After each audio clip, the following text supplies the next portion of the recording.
Okay, welcome everyone to Parkview School. I'm just going to very quickly address people on the live stream so they don't kind of think I'm going to be talking to them this way instead of that way. So just to explain to everyone who's joining us live this morning, that we are in a hybrid situation here. We are live in Parkview School.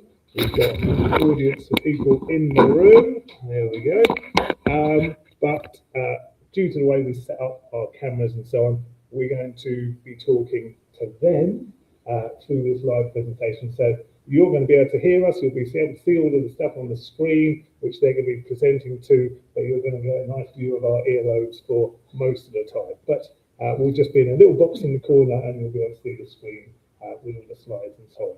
So I'm going to just do a very quick introduction to everyone and get going. So first of all, welcome to Parkview School. I've been here for 10 years. I'm the lead practitioner for humanities at this school, but I'm also the director of the school's history project, hence the event that we've organised today. And for those of you who aren't aware, or for those of you who are watching us live, School's History Project is a national subject association for primary and secondary teachers of history in the UK, and obviously the organisers of this in-person and live stream event called How to Build a Robot Historian. So welcome to all of you in the room, welcome to who are joining us, and we're broadcasting on the SHP YouTube channel. So this morning we're going to hear presentations from 3 speakers who have been collaborating over the last few months. And I'm just going to very quickly introduce them separately, together, and then they'll come up one at a time to do their presentations. So I'm going to start with Marnie Hughes-Warrington here, who is the Distinguished Professor of History and Philosophy at Adelaide University. Since 2020, she's been focusing on the relationship between history and AI. And her most recent book, there you go, got the plug in. Artificial Historians with Anne Martin, Louis Yolapurka. I should have pre-read that before that. Came out in 2025, shortlisted for the Biennial International Commission for the History and Theory of Historiography Book Prize. Are there many other? And her next book is History and Artificial Intelligence, coming out 2026 from Cambridge University Press. So our second person I want to introduce is Matthew Harper-Duffy. As I've got my pen, is a primary teacher with over 10 years of classroom experience and a strong belief in the power of local history to build belonging and curiosity. He founded a local history hub in 2024 to bridge the gap between schools and heritage, creating a national teacher-led network rooted in place, community, and inclusive storytelling. Alongside teaching, he leads the development of hubs across the UK, ensuring the work remains practical, meaningful, and grounded in the realities of school life. And then finally, we have Victoria Henshaw, a secondary school history teacher, 10 years in the history classroom, and a background in tertiary education. And her focus is on making history compelling and relevant for students. So our teacher practitioners are going to bookend our keynote from Marnie, and time permitting, we'll have some questions maybe from the live stream at the end of that session. And then for all of us in the room, we're going to break for lunch, and then we'll do an open forum after we've had some food. So without further ado, I'm going to invite Matthew up to kick off our presentation. Thanks for the introduction, Dan. That's very nice. It's good. It's going to be strange kind of pivoting, but I'll try and remember you guys are really there. Fab. So yeah, thank you, Dan. I'm Matt Harper-Duffy, and the title of my portion of the morning is AI in the History Classroom, Judgment, Not Just Skill. And just by way of background, The school I work at in Brighton and Hove, we're going through a process of really thinking about what support we're giving to our teachers and our team when navigating AI. So I really wanted to come at this from what are people feeling in the classroom, what's their confidence level, are they aware of how to use AI effectively. And yeah, it's been a really interesting opportunity to kind of dive into how the teachers in my setting think and feel about AI. So the goals and focus of the session is to explore when AI supports historical learning and when it risks undermining it. And I know that Victoria is going to talk about this as well. The focus is primary history, and then the relevant curriculum goals.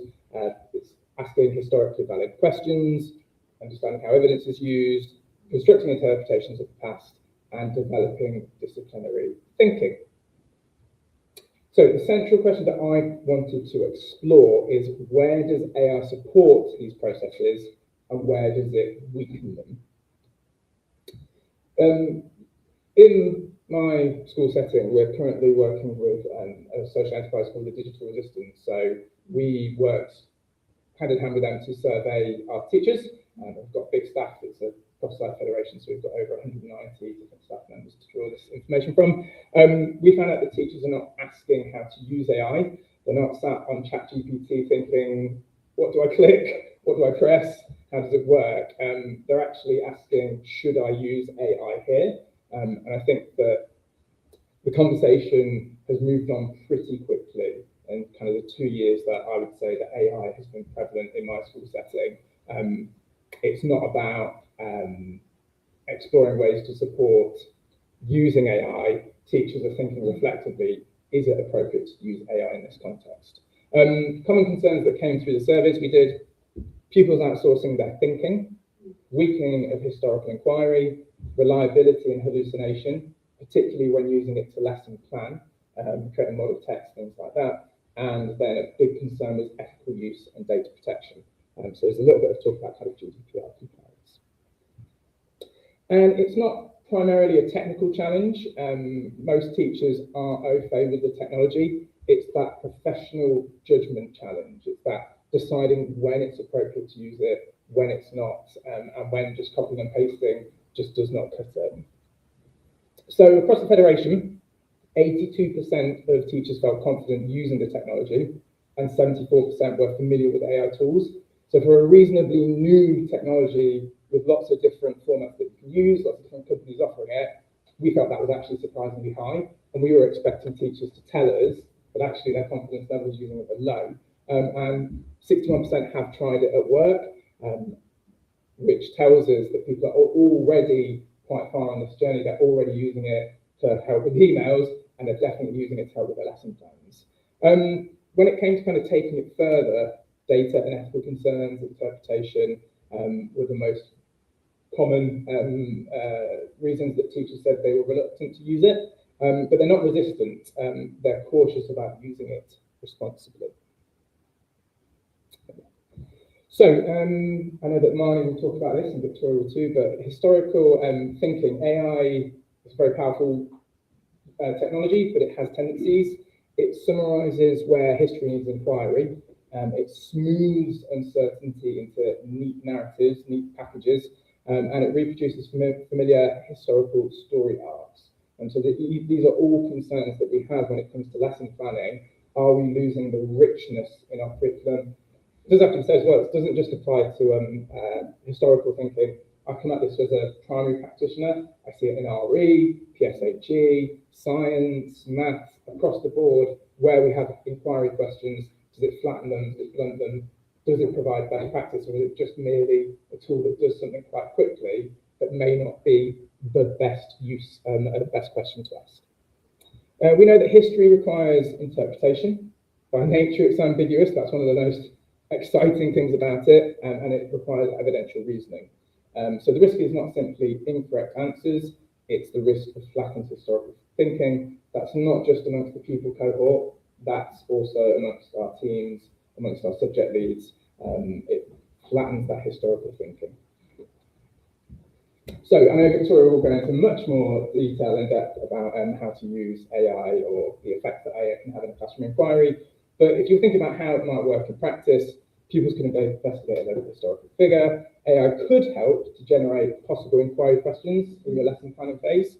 It could suggest sources or perspectives, and it could compare different interpretations, all with the caveat previously mentioned that it has that flattening effect. It does summarise and present simpler narrative arcs where perhaps there are more interesting and more exciting and richer arcs that could be used.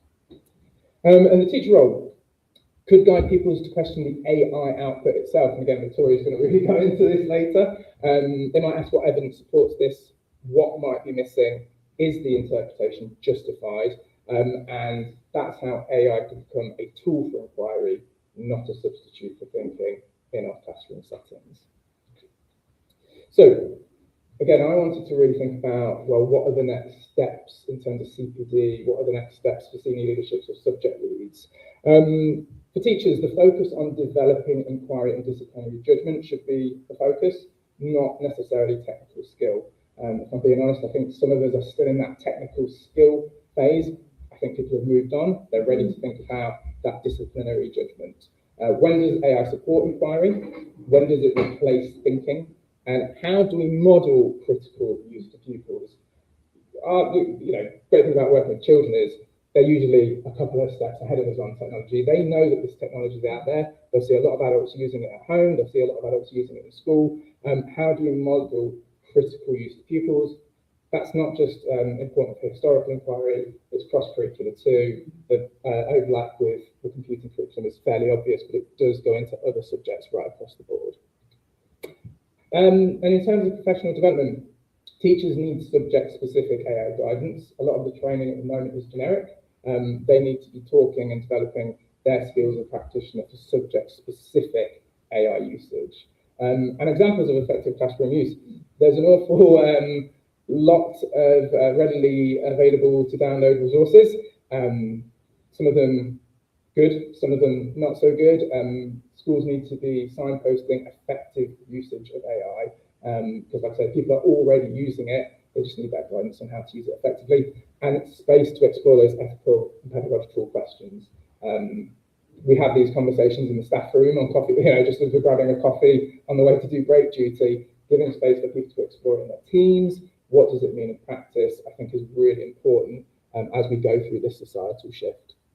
And then from a school leadership, local authority or multi-academic trust perspective, quite rightly, there's an awful lot of anxiety about policy and compliance, particularly to do with GDPR compliance and fundamentally safeguarding, not using AI to shorten emails that are particularly sensitive.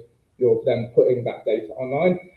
That's all really important stuff, but teachers are telling us that they want clear guidance on appropriate use. They want subject-specific CPD to do with AI, and they want to experiment, but they want it to be grounded in curriculum aims. So like I say, for anyone who's in that thinking about their staff meetings, teachers tend to be more receptive to its effective usage as a curriculum planning tool rather than necessarily a policy or a GDPR thing.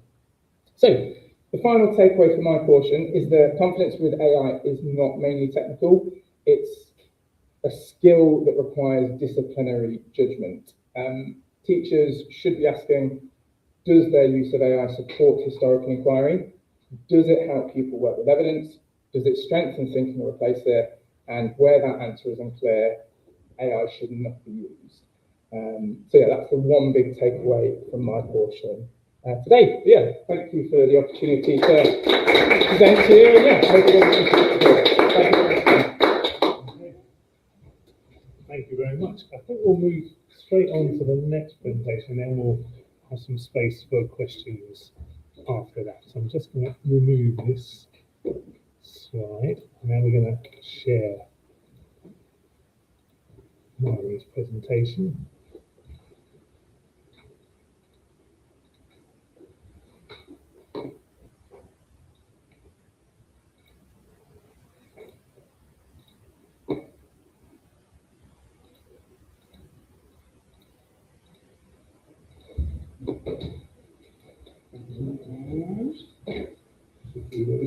Yeah, thank you. I just should say good morning to everyone in the room. Good morning to some of you online, but also good afternoon and good evening, depending on where you are in the world. And some of you it might be the wee small hours. So thank you very much for joining. I really just want to check, accent check. Okay? Yeah, if I speak too fast, just tell me to slow down. But I'm here to pick up, I think, where Matt's really started us off. So I'm just going to pause you for 1 second because I've just got one technical change. So because I'll go for it. on the live screen they're seeing you, which is they're great, not seeing the but share they're not screen. seeing the. We can't have that. So 1 second, I just got to change this. So now that should work. Okay. I'm glad they pointed that out to you. That's awesome.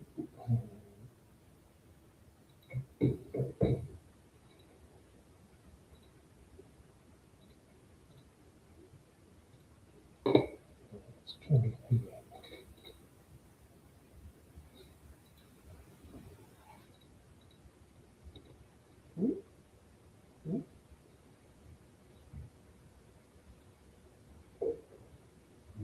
There's about a 30-second delay between the different sections. It's the electrons pushing their way to the front really slowly. If you set up the slideshow first and then share that screen, Okay. This is why we come to an AI workshop. Exactly. It's important in the entire room. So good. Right, so if I do that, because it was suggesting that I need to browse it in an individual window to be able to do it. so open up the slideshow first and then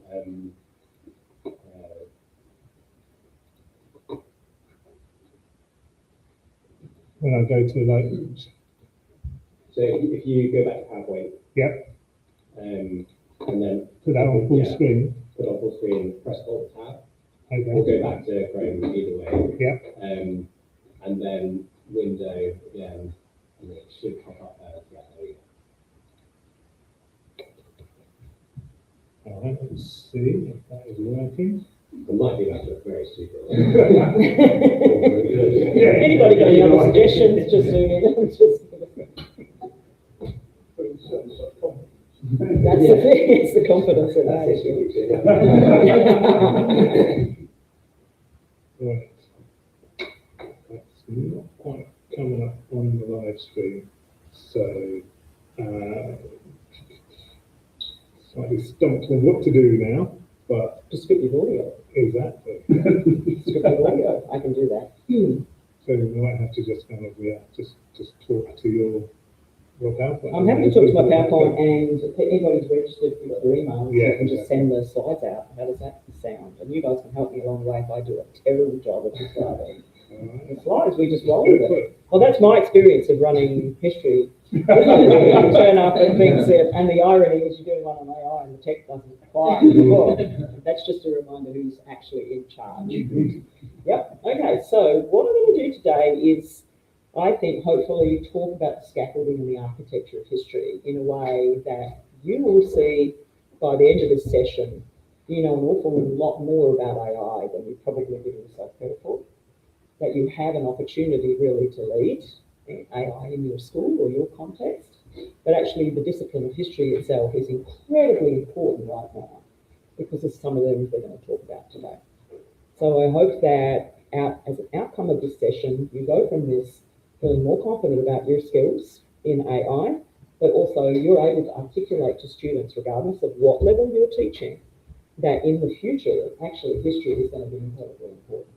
Okay, so let's get going.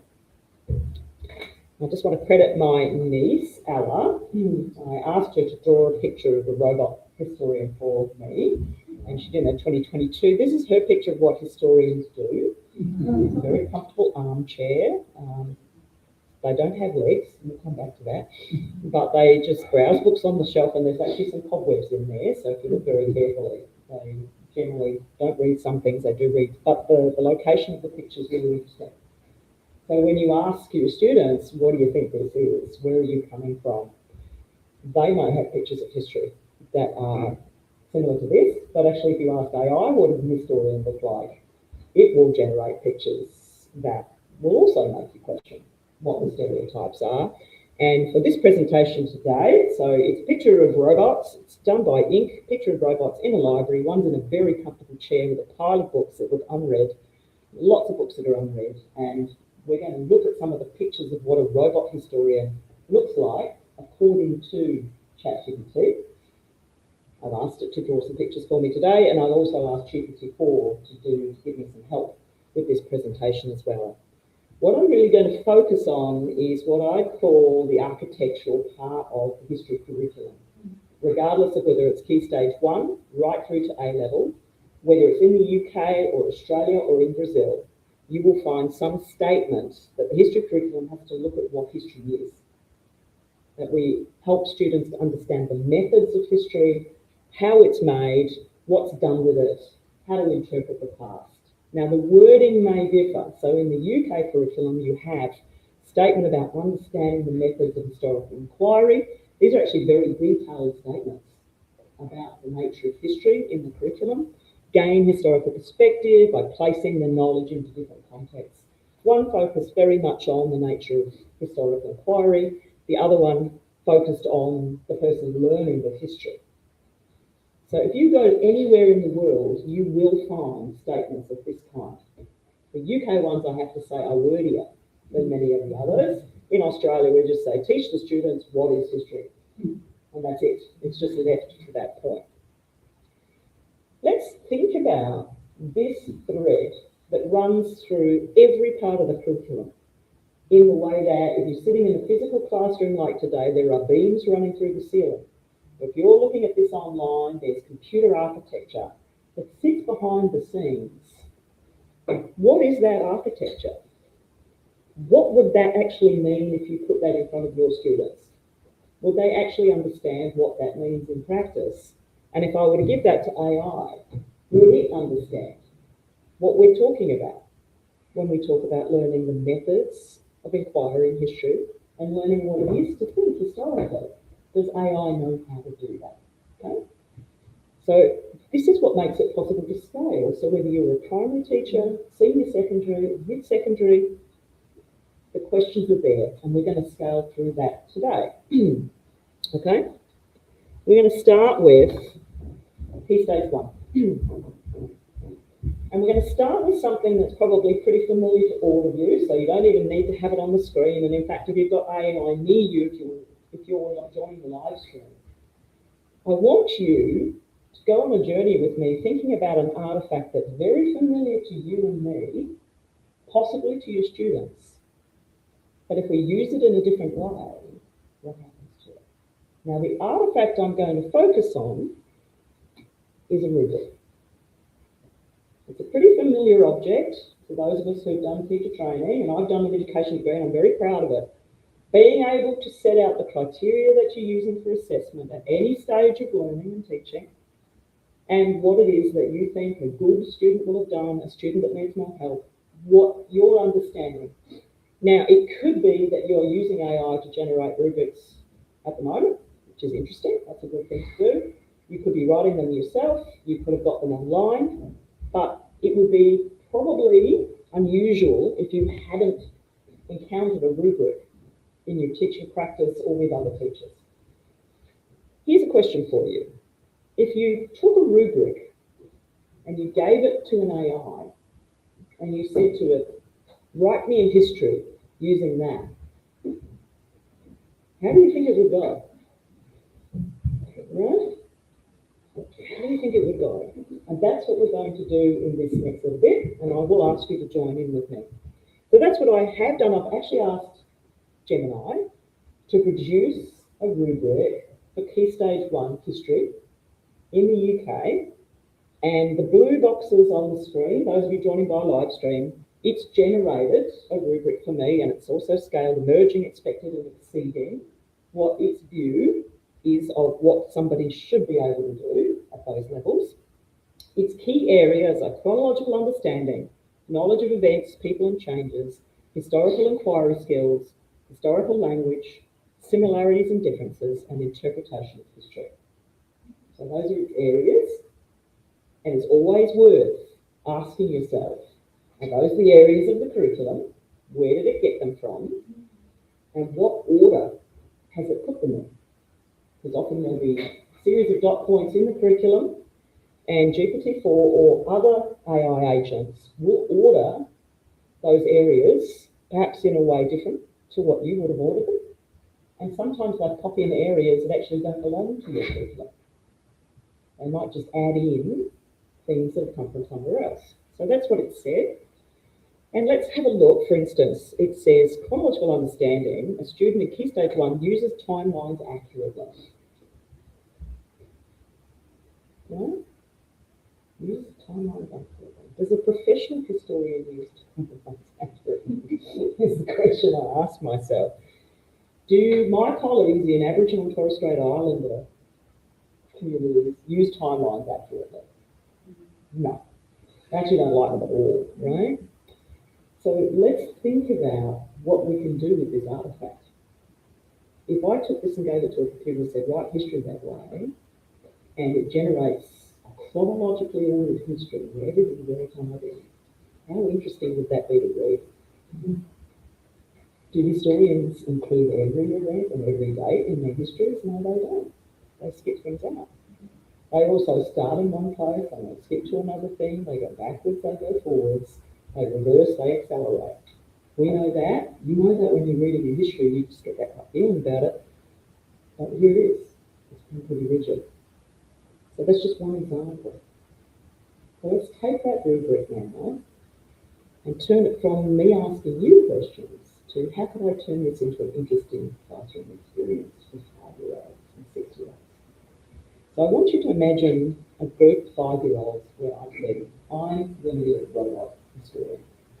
Now, not all of your students will be in a place where they have robots familiar to them. If I ask kids back home, they say, yeah, we've got a robot lawnmower or a robot vacuum cleaner. Right? So that may be the most familiar robot for some students. But some students might have seen a robot cleaner in the supermarket area. There's robots everywhere. Okay? What if I got a robot that helped me to tell my family's history in my local area? What does it need to be able to do well, and what is it not going to be able to do well? So I'm taking this GPT-produced rubric and I'm going to turn it into the question, how would your robot tell you about history? How would it tell you? Would it show you pictures? Would it tell you a story? Would it sing? How would it tell you? And would it start long ago and tell you things in order? Or no? Let's take another one, historical inquiry skills. Will you allow your robot to ask questions? Finally, interpretation. Imagine we've got more than one robot in the classroom. You've all invented your robots. I want you to compare your robots. What are they different? What do we do about that? Should we assume that you should all have your own bespoke robot telling the story of your family's history? Or should we only have one robot doing that? 5-year-olds do answer questions like this. It's a really authentic way of engaging them to talk about the telling of their family's history in their local context. And you are asking them historiographical questions at age 5. That's a historiographer talking. I love historiography. And I believe it is for everyone. It's also for their parents and for their families as well. So this is an exercise where students can, I think with good faith, engage in this. How they do it could be through words, but let's imagine it could also be a visual exercise like my niece Ella, where I ask her to draw pictures to explain to me, how does this actually work? Design the architecture for me. And I'm going to give you some prompt questions along the way so that we can figure it out. When I asked GPT and Gemini to produce a picture of a robot historian, and those of you on live stream at home, you can just go and do that live now. And I said, design a robot historian for 5 to 7-year-olds. And there's a few things I just want to point out here. Robots for 5 to 7-year-olds historians don't have any legs. So I'd like to celebrate the fact that I have legs and you have legs. It's fantastic. But you'll notice a few things that are really interesting. If I generate this picture, And I can do this with students. If you've got a school AI that allows you to generate pictures, you could do this. You'll notice it's wearing a mortarboard. That's very impressive. It's showing pictures of ancient Egypt. Have a look at the children that it's talking to. Can anybody have a bit of a look in there? What do you notice? Have a shot.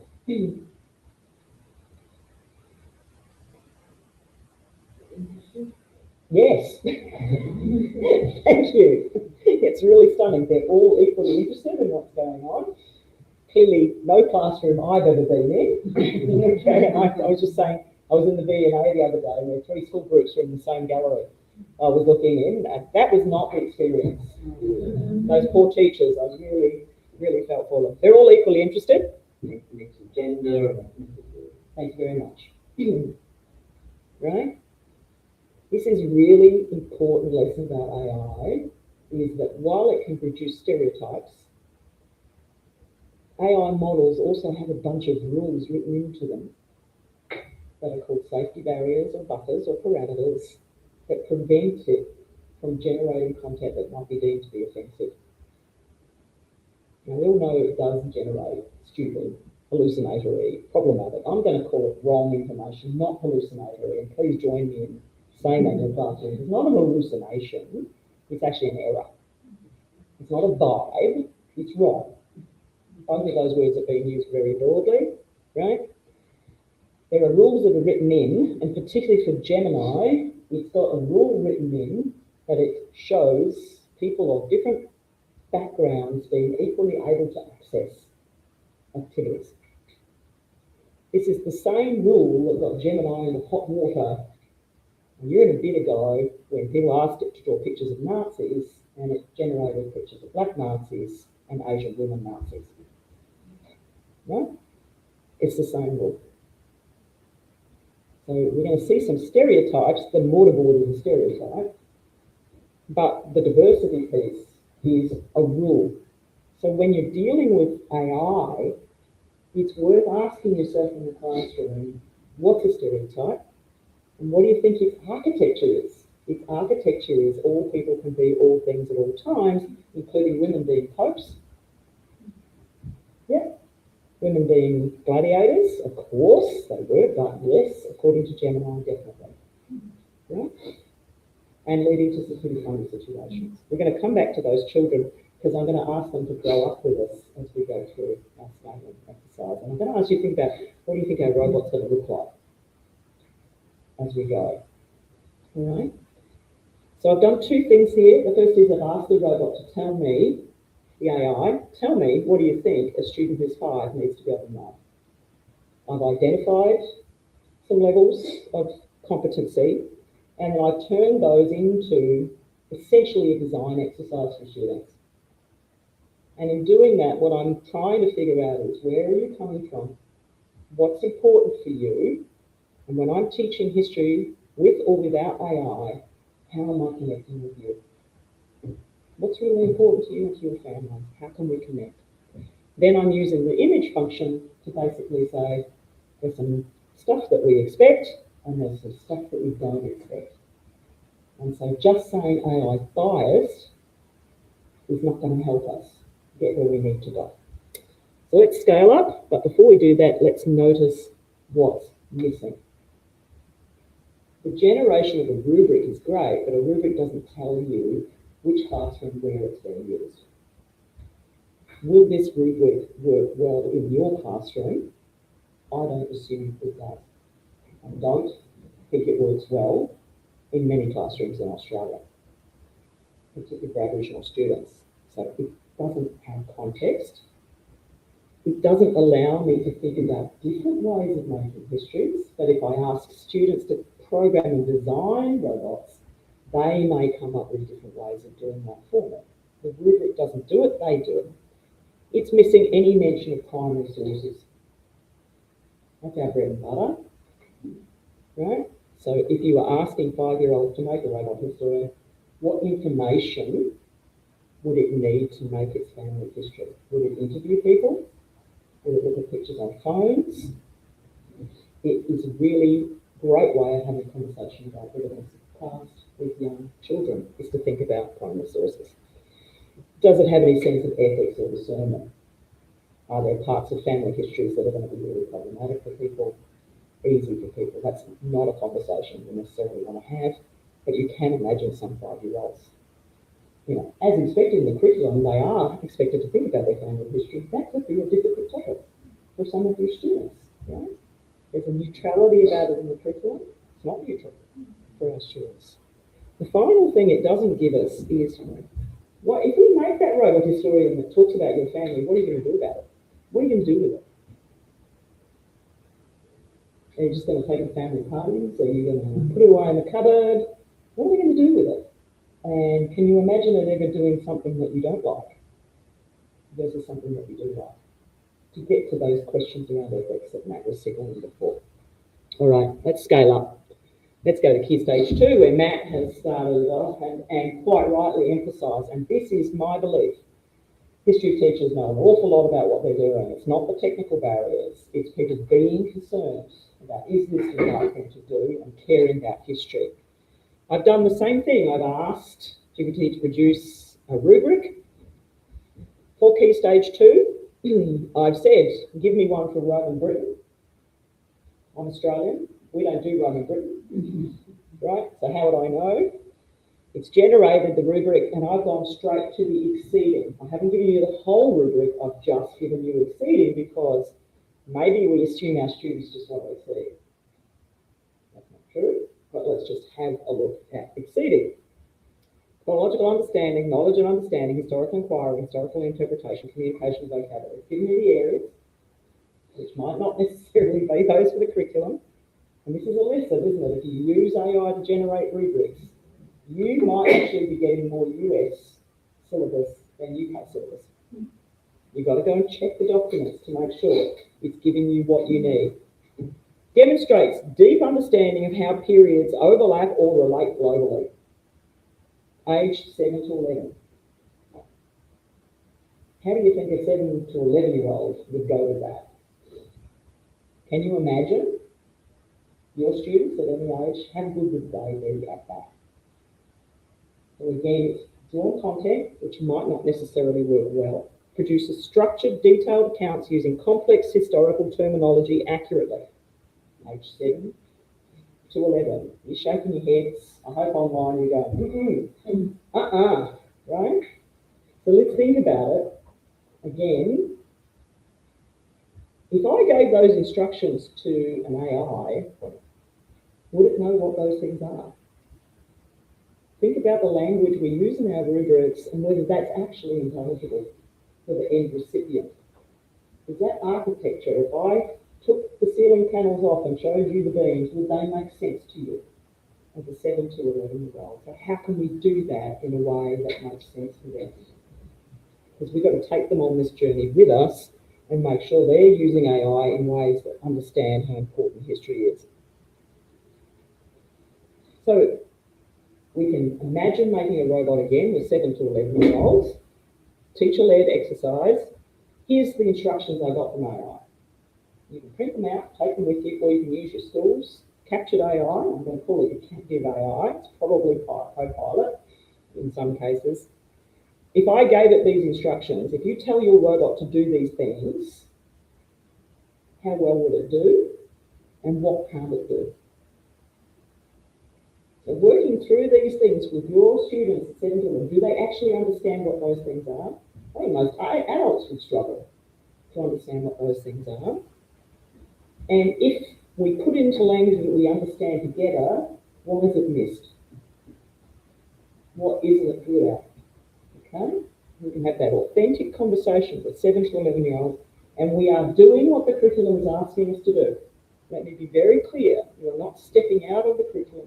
You are staying firmly in the belly of the curriculum, and it could be that your robot is designed to tell you about Roman Britain. And nicely, if you are in an area with good artefacts and good background in Roman Britain, perfect. The other thing about AI is it doesn't do local history very well. So it's a really good thing to think about. So I do that.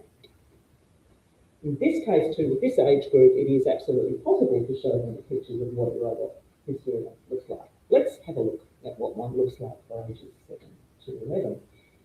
It's got legs. That's right. So it can move around. Have you noticed some things in common with the previous picture? Call it out. They're in a well-stocked library. They're in the most amazingly resourced classroom I've ever seen, but it's full of books. So my niece Anna, when she drew a picture of historians, what did she do? She located them in a library full of books, right? This robot historian is also in a classroom, absolutely the most well-stocked classroom I've ever seen in my life. It'd be interesting to know whether those children are actually interested in reading any of those books. I don't know. What else do you notice about the picture now?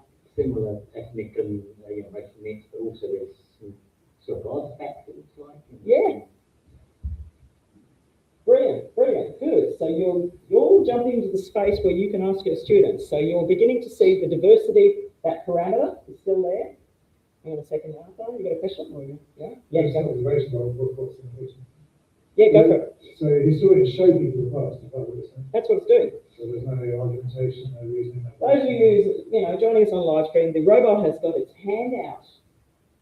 And from its hand is beaming knowledge. So I am going to now model that stance of historian.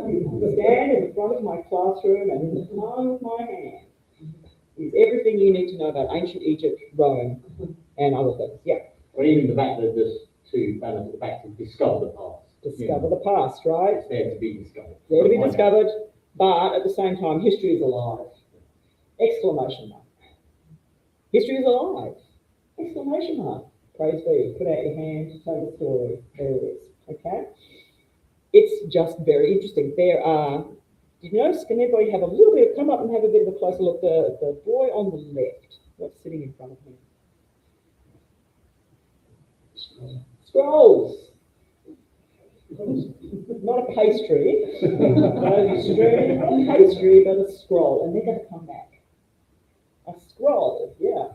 In the previous AI image, the robot was holding the scroll. Correct. Well So done. now the children are actually looking at the scroll. Right. He's got 3 scrolls in his hand. Well done. Okay. You get to play spot the scroll as we go. What else have they got?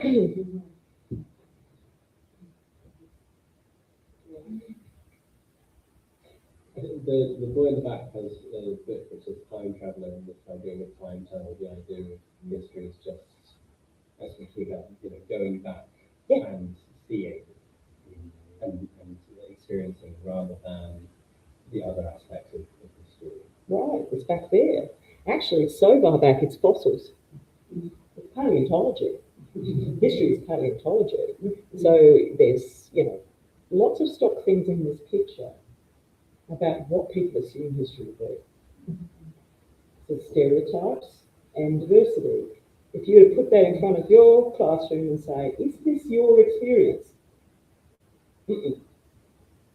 Okay, so if we were to draw a picture together with your key stage group, how would it be different? How would they make sure that this robot is telling their story, that history is actually alive today? Would it rock up with a bunch of scrolls? No, it wouldn't. Okay? So we're using what a lot of people consider a problematic source, which is an AI-generated image, to stimulate a conversation with students to say, oh, some of this is going to look good and some of this is not going to look good. It's an accessible way of having that conversation around historiography with 7 to 11-year-olds. Right? But in this case, they can talk more about the what's missing, I think, from the 5s. The 5 to 7s, I think, do a good job. But in the case of Roman Britain, they can certainly say, are there particular skills that you would need for Roman Britain? Not just, for family history, you might need particular things, particular kinds of evidence. For Roman history, what do we need in that case? Good. You're getting a hang of this. I'm going to scale again in a second. I'm going to give you all of Key Stage 3 on one slide simultaneously. I've generated a rubric. This time I've gone the other way, and I've given you just the emerging column, which is assumed to be the student who is developing but not exceeding. needing a lot more help to get to where it's going. So I asked the machine to generate a picture of a robot historian that isn't very good, that needs some help to get better. So this is key stage 3, 11, 14. All right, we've been given this robot. It's not very good. Why isn't it very good? How can we make it better?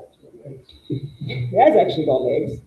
But let's have a close look in here at the rubric, knowledge and detail. It can identify key facts and names. Descriptions are simple and mostly accurate, but may lack specific dates or terminology. Isn't that every generative AI tool you've ever used in your life, right? Describes what happened, identifies a simple cause or change, but may treat them as isolated events. Isn't that every generative AI tool you've ever had? Extracts basic information, understands the source might be biased, but struggles to explain why. Recognises that different people have different views about the past. Writes in paragraphs, ideas are generally grouped, though the conclusion may just repeat the introduction. If a student in Key Stage 3 took that rubric and generated a response to a history question on Gen AI, they could actually mark that agent using that rubric and say, does it just do that or does it do better? Okay, so you could do that. You could actually prompt it to produce a couple of example sample answers to some questions, take them into your classroom. So you might not be using it live at all. Take it into the classroom, give that rubric to your students and work through it with them. Okay, towards the 14 end, it's probably the case that they should be able to say, okay, what grade would you give it?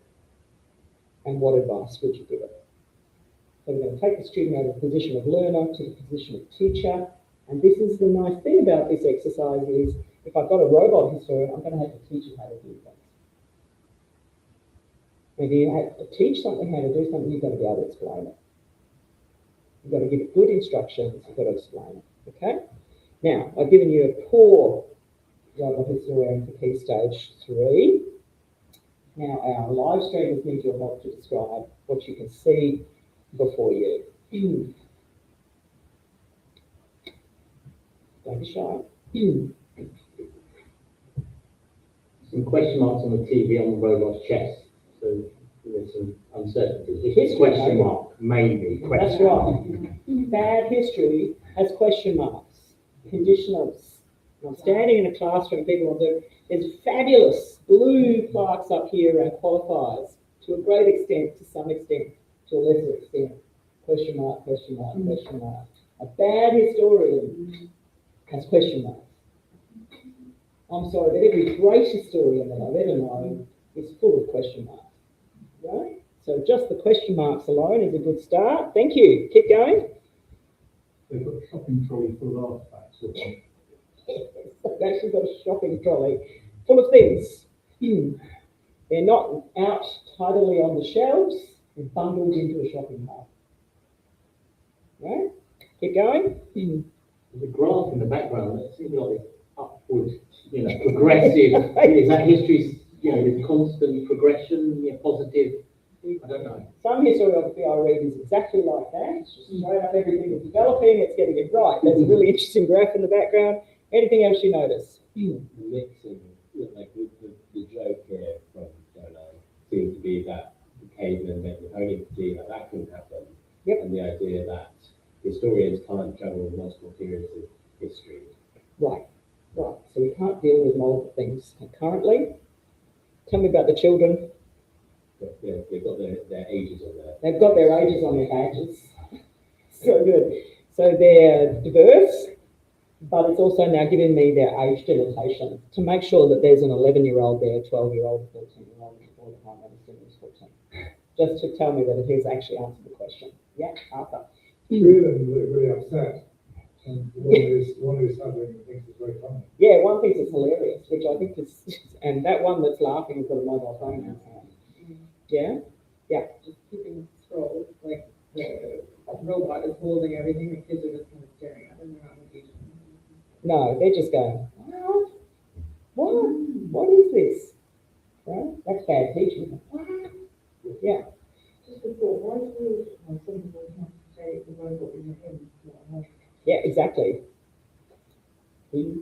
they, right. I start use they, he, right. We'll come back to that because the coloration is interesting, yeah? In terms of the historical process, history is show and tell, isn't it? That's right. Bunch of stuff. Bunch of stuff. What else has the robot got in its hand? We've spotted the scrolls. What has it got? Decoration. Yes, which is awesome. A light roll, I like that enough. and incorrect Viking. Yeah, Yeah. yeah. We're not in a classroom, it seems like we're more in like a gallery or a museum. Yeah, we're in a gallery and museum. That's right. We're not even in a classroom. Yeah, Yeah. supermarket. It's got a mobile phone in its hand. It's an artifact. Yeah. Yeah, it's got a dinosaur in its hand, but it's also got a mobile phone, which is an artifact. This has got a mobile phone in its hand. There's a great historian one that has a mobile phone. Do you use your assignment? One day says, why bother learning history when you've got a mobile phone? So you can take this diagram and you can unpack it with students. The other thing I think is really worth saying is that the robot has actually got mud on it as well. If you look closely, it's got patches on its clothing, it's turned up, it's looking a bit scrappy. Yeah? It's been doing field work. That's a nice explanation, Arthur. I think it's just actually, that's its notion of what bad history looks like. It's still got, but it's got a little chip out of the motherboard, but it's still got the motherboard down, you're right. There's some vestige of what it's meant to be, but it's a far removed. This is what AI thinks a bad historian looks like. Right? The one that interests me the most is the question mark, and we'll come back to that one in a little bit. I like question marks. So what's missing? Again, in this case, you'll see that with the rubric, and with the side, there's an assumption that there are no different approaches to history. Right? Jumbling things together, different artifacts from different places, is problematic.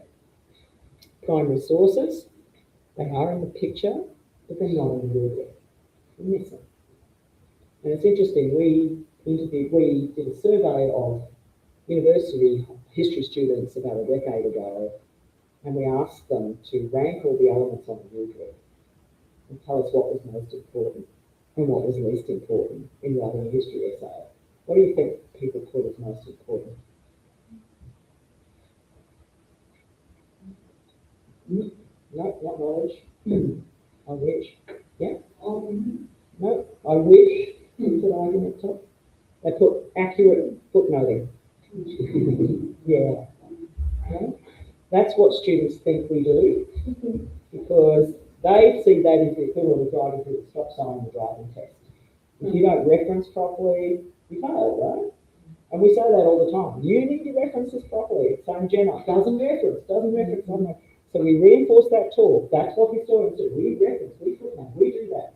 Argument is the one that they put low down. But we said primary sources and secondary sources, and they said historians don't care about primary sources. Reading the textbook is what matters. You just need to master the textbook or the secondary book and you'll be fine. AI is telling you the same thing here. Just do the textbook. Don't worry about the primary sources and make sure you put that cover. Right? So again, a rubric put in the hands of your students, ages 11 to 14. What would they rank first? What would they rank last? What would a good one look like? What would a not good one look like? And AI provides us with the opportunity to ask these questions in a way that might have been difficult before. It's easy to laugh at a robot. Right? We can get some distance on the conversation that we need to have about what a genuinely good history looks like for your students. All right, let's scale up. Are you excited about these pictures, by the way? Yeah. Can you wait? Can you holding your breath about what's going to come? All right, let's go to 14 onwards. And this is a really interesting space. Because at this point, you know, around 11 to 14, and Victoria's going to pick this up, at the point at which students themselves are using AI, although we know they're using it young, but it does depend on the family background and their access to technology.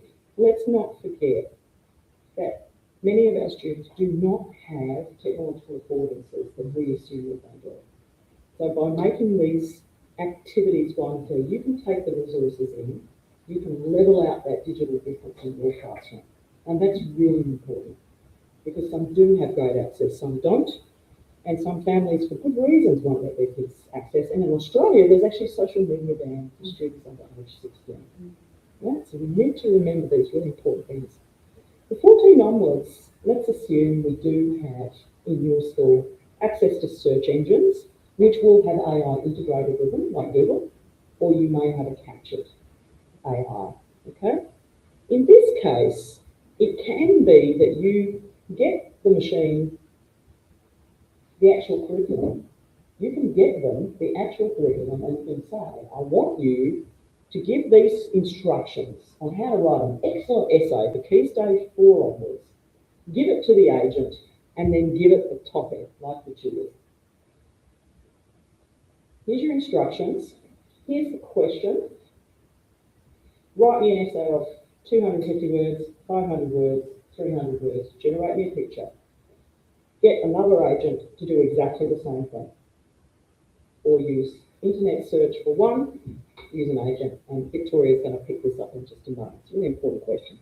But you can get students to actually do multiple agent queries where they can begin to see the differences, particularly for topics like the tutors, where they might say, I'm not sure what this connection is to me, or it's not a living topic for me. I think it's a great topic. Can we get some life into this topic for students? So I've just taken the instructions for the curriculum. I'm going to generate it. I'm also going to instruct my agent to give it some primary evidence. I'm going to give it a couple of pictures, or I'm going to give it some text, and I'm going to ask it to answer the question using that primary evidence. And I'm going to put the student in the position of marking or assessing those two outputs from those AI, those written outputs. Victoria's going to look at visual. This is written output, okay? This is about understanding what does a good one look like.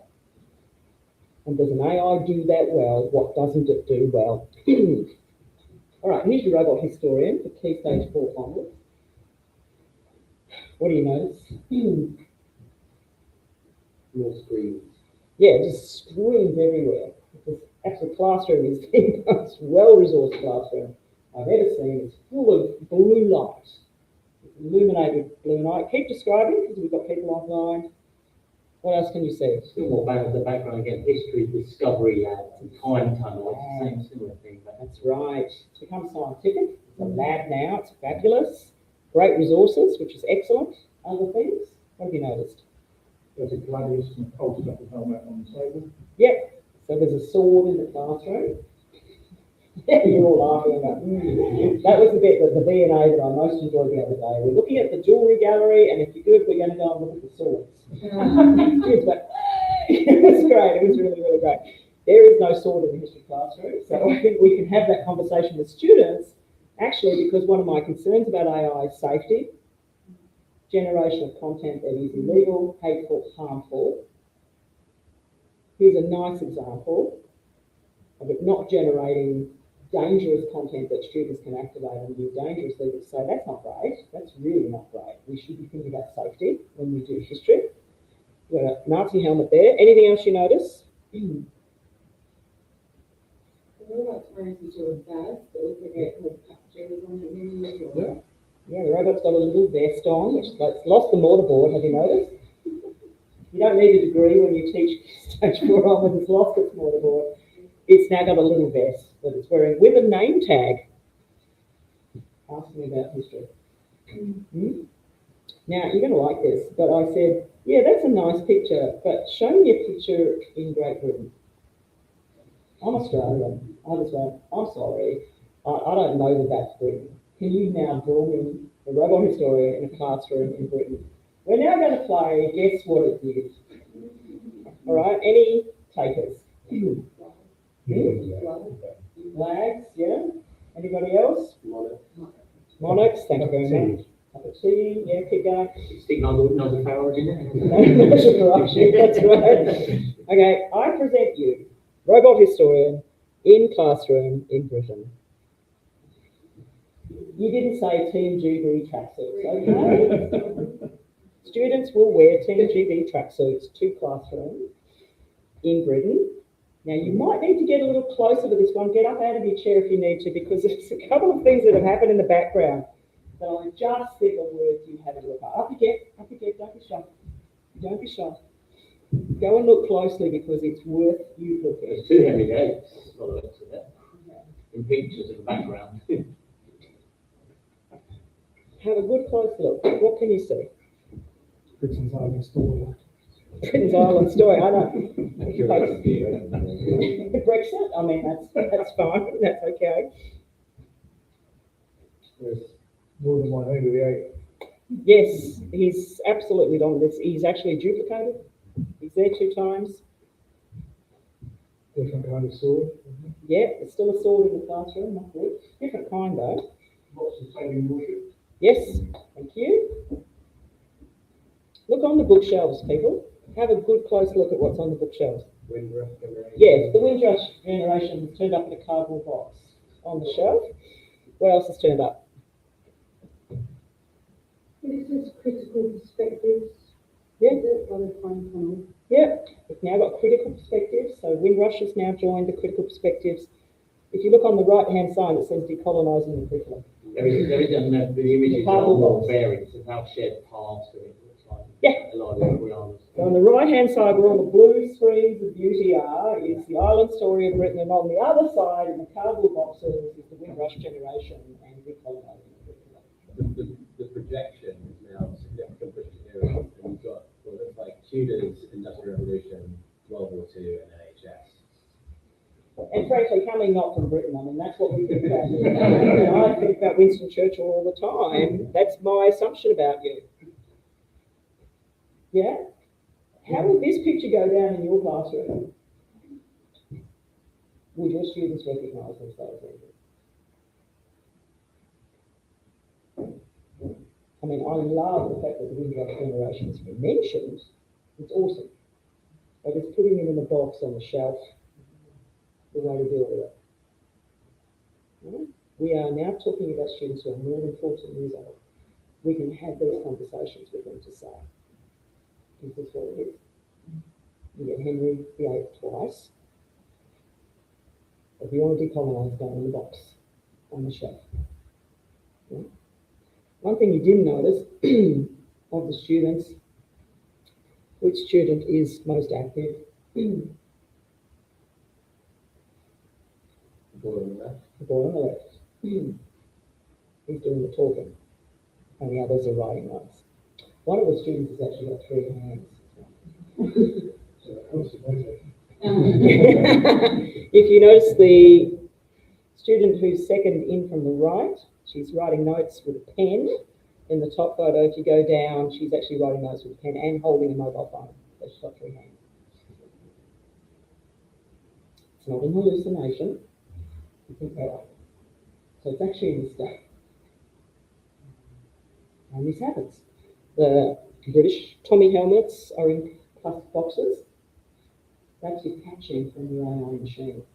That's where the architecture's broken through. Because AI image generators work by patching images together. So you can actually see the images that we patch. The little boxes there. So when it makes its mistakes, it's helpful for us because we can see the architecture. Yeah? We've gone from picture of a robot scoring for age 5 right through to 14 plus. And you can see that some things persist all the way through those pictures. I'm going to put it to you this way. Some stereotypes of historians persist. And fly right through it. Our opportunity is to change those stereotypes, but also to acknowledge that some of the stuff we're seeing in AI are due to legal or safety buffers about the uses of history. And I'm going to bring us to that. This is the final bit of my talk. I'm going to talk about uses. The thing about AI is, and the thing that probably makes us least comfortable about it, is when it generates content for us, it can be hard to sometimes see the architecture, or what Todd Presnett calls the visible logic of history. So how did you work that out? is taken away from you when something produces an essay in lesson tonight or produces an image. We can feel like the working out's been taken away. The cognitive load has been lifted off, something else is doing the work. But as you saw, the products of AI invite us into those conversations in a way that we can begin to see that logic a little bit more, and we can begin to talk about why we're not comfortable or we are comfortable with its products. This book is a really good one. It's called Ethics of the Algorithm, and my book, by the way, is open access and free. Right? Download it, use it. It's been scraped by AI, and I hope that improves its answers about me. Right? This book looked really interestingly at generations of capturing Holocaust testimony using wiretapes, videotapes, and now generating avatars using those technologies.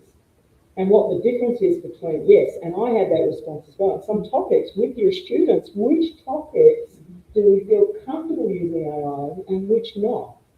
It's a really important question because the curriculum asks us to teach all of these topics, and we may be, like in Australia, mandated to use technology in all of them.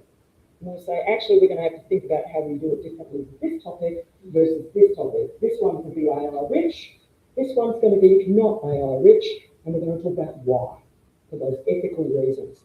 They looked at the generation of avatars and compared the avatars with the video recordings and noticed some really important things, that the emotions were not there. The anger, the frustration, the comedy was gone. That there were repeated answers to lots of different questions. Some stories were told repeatedly and others were not told at all. It's like any act of selection with any archive. Decisions are being made all the time about what to choose, like that picture we wrote on the story, what's been chosen and what hasn't. The scroll's been chosen because it's recognisable. I'm going to put Rush in the box because I'm not sure whether that's going to resonate or I know what that is, okay? Their point is you have to bring that architecture to the play. Where you recognise some of that architecture is in considering things like avatars. So you can, for instance, sum up Frederick Hegel. You can actually have daily conversations with him if you wish to. Che Guevara is available. I noticed that they're on paper in the classroom. You can do it with avatars now. You can actually have daily conversations with them. You can ask Attila the Hun, how you going there? Give us some leadership tips. See how it is. And you can start exploring. So you can use Gen AI, but avatars are really great because I'll often say, I don't know the answer to that. I repeat the same answer to lots of different questions. So to students, it may be more obvious what's misfiring and what's not misfiring. Okay, so just a reminder, AI is not just Gen AI, it's a lot broader, including, for instance, you can now generate an AI of your beloved deceased grandmother. You can send all the data off and you can have her in 3 formats. You can have Granny just sticking to the data that you've given them. You can have a generative Granny who grows and changes, so she iterates. Or you can program Granny to just be there for 3 months, or you can have Granny endlessly. And in fact, you can get Granny to ring you daily and berate you that you haven't done things. This is the world that your students are growing up in. Yeah? How are avatars made? And how is Gen AI made? It is made from data from the past. Evidence from the past is used to make all of these things. It's used to recommend who gets seen in an emergency room first, who gets a bank loan and who doesn't, whether the passport office recognises your photo or doesn't recognise your photo is due to the data that it has, and that data comes from the past. AI is not about the future. It is about making sense of the past. And if it's not very good at it, and we've seen some of the ways it's not good today, it needs to be better. Who are the best people to teach about how to make it better?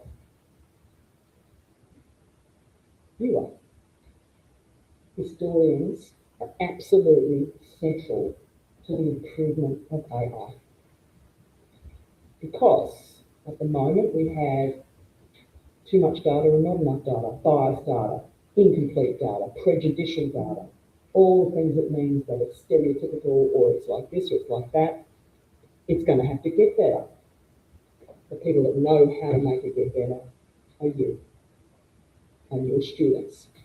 And we need to talk about history in these ways. So I think one thing to draw as a conclusion, this is a useful book if you want to read about avatars, called Digital Souls by Patrick Stokes, and he notes, for instance, there's going to be more dead people on Facebook than living by 2030. What are we going to do about it? It's a great archive on that stage. How do you deal with archives is a really interesting question. We will distribute these slides, so please don't have to capture everything down. Important thing is, in asking these questions and looking, the visible architecture gets to be much up the front. We go from just talking about empathy towards historical figures, so how would a Roman soldier feel about this or do this, to how would I feel if I used this robot historian to decide who gets to go to the school or doesn't go to the school? That's a new meaning for empathy for the 21st century. Uses of history and empathy for the end users of AI. If I took all the data that we use to produce this in our own Britain, and I then decided who gets to live in an area and who doesn't get to live in it, is that fair? Your students need to go on this journey with you to understand that, of course, an AI can produce histories very quickly, but what are we going to do with them? And that goes back to your conversation, which is, are they fair? They're much more unfair than we think they are because they're pervasive. They're absolutely pervasive. So to conclude, I've taken really a couple of simple artifacts, a rubric, a very everyday object that we all use, and I've said that it can teach us something about our invisible architecture and whether AI understands that architecture. And I use the word understand loosely. It doesn't understand or know anything. What does it generate when we ask it about our constituency? What does history look like? It asks us to think about what's missing, to articulate it with our students so they can put into words and not just say it's biased. And we go, yeah, no, it's biased. But it's also inclusive and also this and also that. We need to have the conversation about not just the ethics of the data that goes in, but the ethics of the history going out. What happens to it? What's the use of it?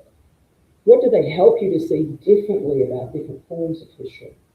How can AI really help you to teach historiography and therefore other topics, get them into that space in a way where they might have an opportunity to ask critical questions? And then finally, those rubrics I showed you today, how fit for purpose are they in the age of AI? We noticed today repeatedly what's missing. Different perspectives and uses of history. Ethics, question marks, outcomes. Where are those things in our rubrics? Not where they need to be. And what I really want us to finally think about is all of you and us need to shift our history curriculum from history as knowledge to history as judgment. Thank you. No problem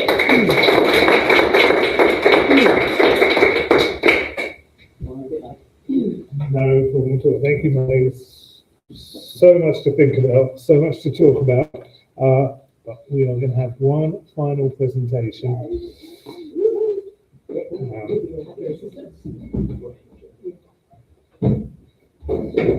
I'm just going to set that up. Bathrooms are down on the left. All right, let's see if we can get this.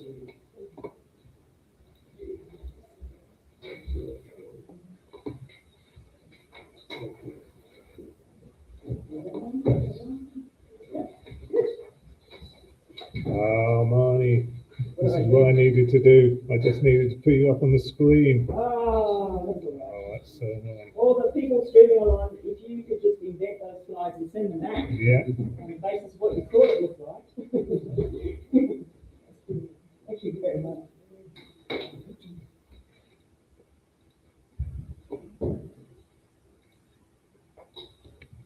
I think it's great.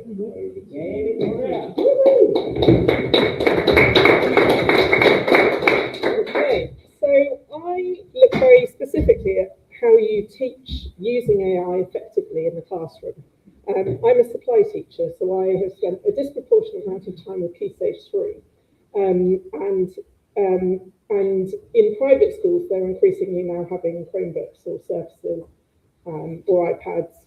And what sort of drew me to this is that I went into a school about 2 years ago and for an induction, and they were doing a Christmas quiz that was to do with images from Christmas, and then their sort of general knowledge of chronology and what they were putting into AI, and then using that to help answer questions. It just sort of threw up lots of red flags in which it was trying to tell them things that weren't accurate, and they didn't have the background knowledge to know if that was true or not. And so it was really interesting that the school also then wanted us to do something with AI, so I did. But I did these classes because obviously I did average assessment for learning, but I didn't do any like surveys. So the school I was last in let me come back to do these properly. So it's a very sort of practical thing because I was asked to do these lessons. And that's not moving forwards. Down arrow.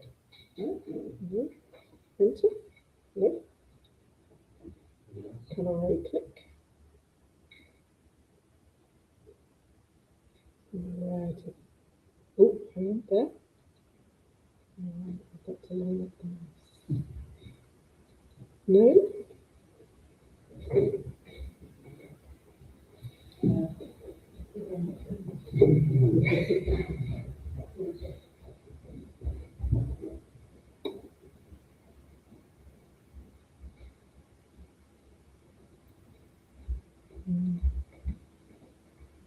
Maybe the space bar. It should be working. Yeah. Well, that's this morning, isn't it? Really? Won't even let you come off. Oh, I don't know. You can probably progress it.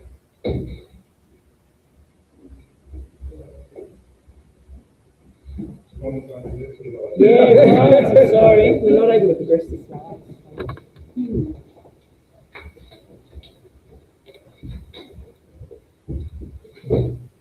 Oh, do I just click? Yeah. Oh, okay. Good.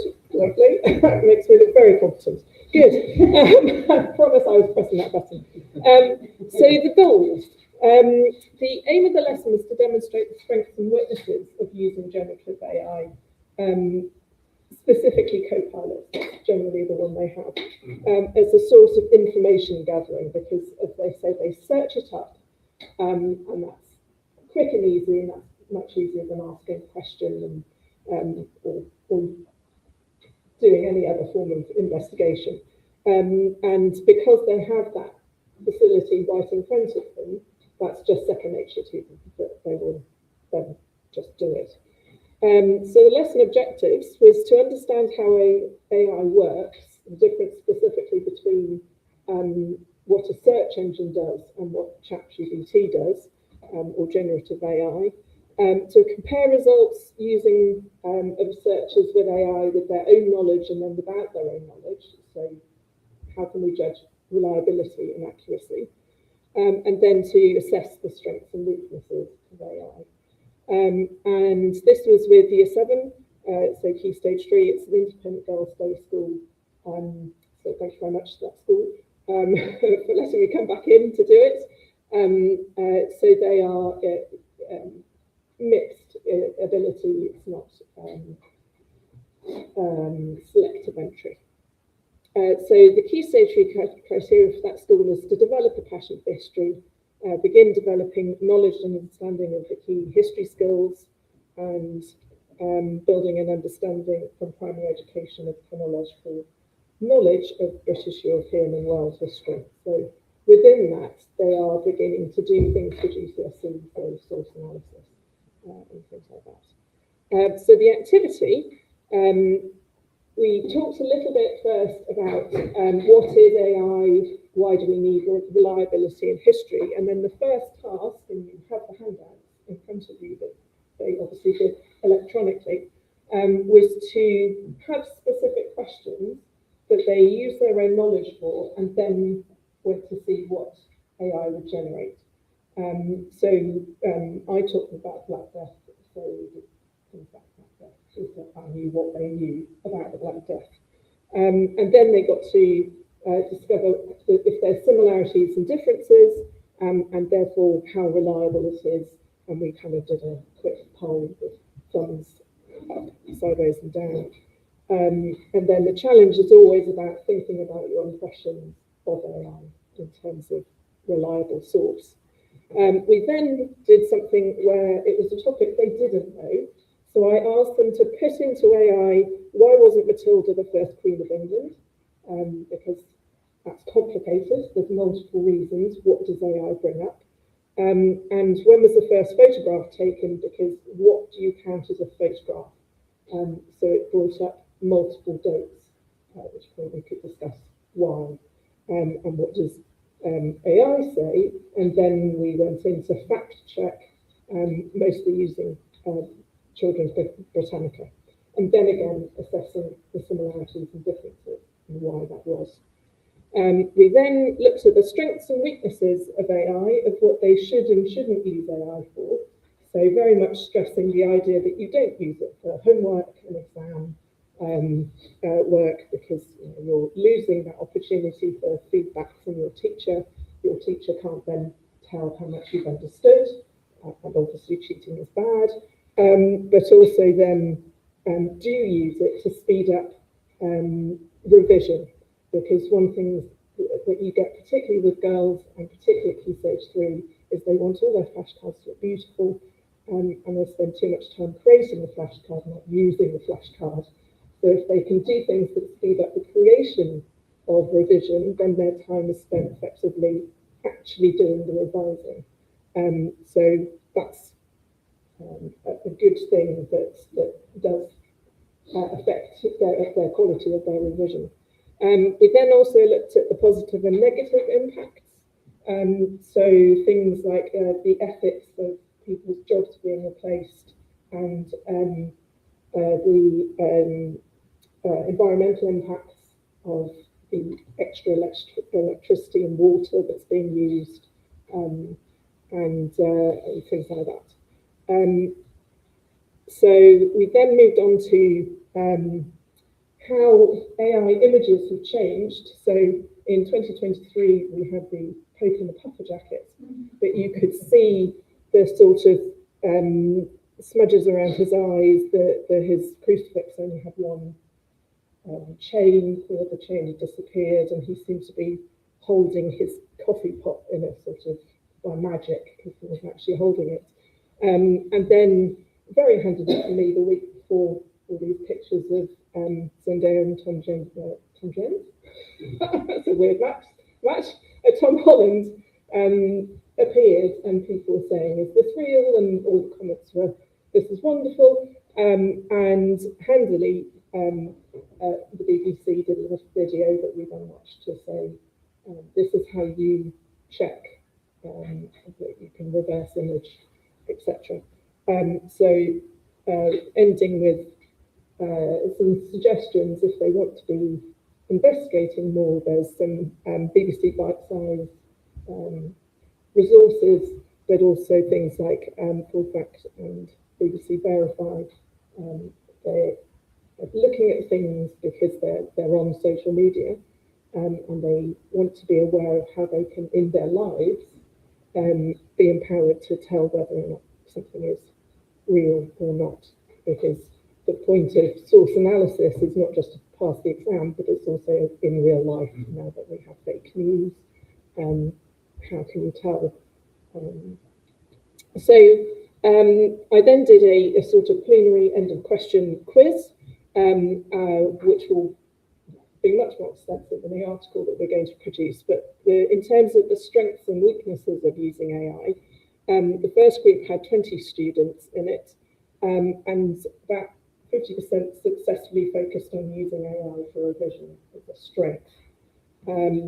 6 focused on its speed or it being easy to use. So that legacy of, but it's just quicker, was still there. and 4 didn't answer. And there's some of their comments for the strengths that they put. The second group was 17 students, and 4 out of 17 focused on AI for revision. 5 out of 17 talked about speed or being easy, and 4 out of 17 talked about getting a full, direct or straight answer. The fact that if you Google it or other search engines, you've then got to go to a website and then read it is obviously more effort, and I don't like that. Whereas AI will give you the answer written out in a sentence, just like that, which they like. And 3 out of 17 said it was accurate, which is not the point of the lesson. But there you go. So obviously, if I was still there, it would be like follow-up lessons to find out. And I made them all anonymous because they're going to be used for this. So in real life, I'd be, yeah, okay, X, Y, and Z have obviously not got it, so I'll work with them. And 1 didn't answer. So those ones who did recognise that it was useful for revision. Happily, though, looking at the weaknesses of AI, they got the message more quickly. So again, the first group, 16 out of 20 talks about issues of reliability and accuracy, which is pleasing to see. 1 talked about the environmental impacts, which is fine because that is a weakness of AI. And 2 focused on the moral impacts, so not using it for homework and tutoring, which is also a good message. And 4 didn't answer, so they've got a few sample answers there. In the group of 17, 14 out of 17 also focused on reliability and accuracy. 4 focused on the moral aspects, and those are the ones that focused on accuracy. So overall, successful, but obviously you don't learn anything all at once in one lesson. It's something you've got to kind of embed.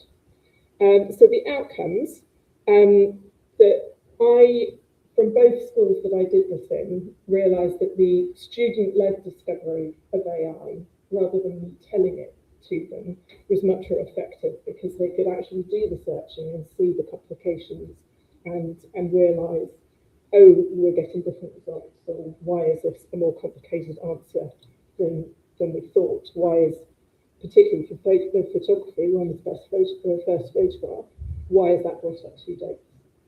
That generative AI is not a search engine. So if you use it solely for retrieval of information, it can't do analysis of what is truthful. It's trying to provide you with an answer to please you, and it's very much dependent on how you phrase your question, what you get back. And they seem to get that as well. But it is useful for revision. So things that you can use it for. I'm not advising don't use it as a tool. It is a tool. You need to know how to use that tool. It's good for reinforcing the development of source analysis skills, because that's a big thing in history. If they go on to do GCSE and A-level, then that's vital for the exams. And there you're providing with methods to assess the accuracy of AI, both information and images. And then providing awareness of the environmental and ethical implications as well, because that's also what we're responsible for teaching. And then empowering students to question and assess new stories and images, so that they know when they're looking at social media, is that true? Is that accurate? And that's it. Okay.